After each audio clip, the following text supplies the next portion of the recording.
ሰላም ከመይ ቀኒኹም ፋርማሲስት አራሜ ናይሎ መዓልቲ መደብና ብዛዕባ ህፁፅ መከላኸሊ ጥንሲ ወይ ከዓ ኢመርጀንሲ በርዝ ኮንትሮል ክትከውን ተኸታተሉ።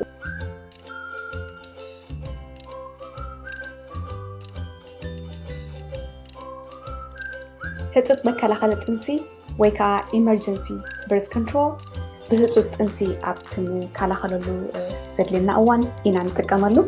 እዚ እንታይ ክኸውን ይኽእል?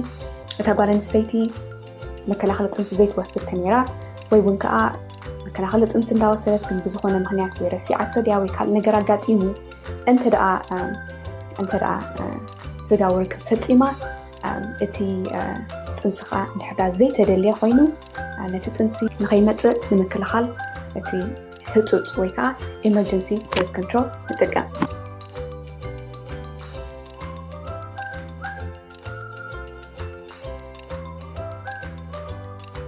ክልተ ዓይነት እዮም ዘለዉ። ተቐዳማይ ግሩፕ ኣብ ውሽጢ 3 መዓልቲ ወይ ከዓ 72 ሰዓታት ድሕሪ ፆታዊ ርክብ ምፍፃም ክውሰድ ይግብኦ። ንኣብነት ከም ፕላን ቢ፣ ዋን ኣክሽን፣ ማይ ዌይ ዝበሃሉ። እቲ ካልኣይ ግሩፕ ከዓኒ ኣብ ውሽጢ 5 መዓልቲ ድሕሪ ፆታዊ ርክብ ምውሳድ ክውሰድ ዝግብኦ እዩ። ንኣብነት ኤላ።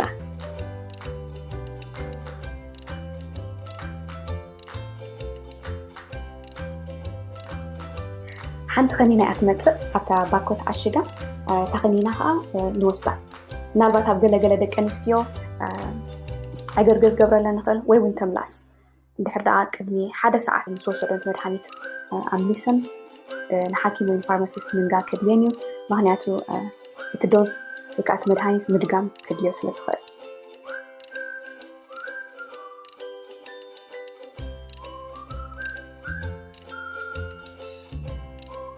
እቶም ኣብ ውሽጢ 3 መዓልቲ ወይ ከዓ 72 ሰዓታት ክውሰዱ ኣለዎም ዝበልናዮም ካብ ፋርማሲ ወይ ከዓ ኦንላይን ብቐሊሉ ክንረኽቦም ንኽእል ኢና።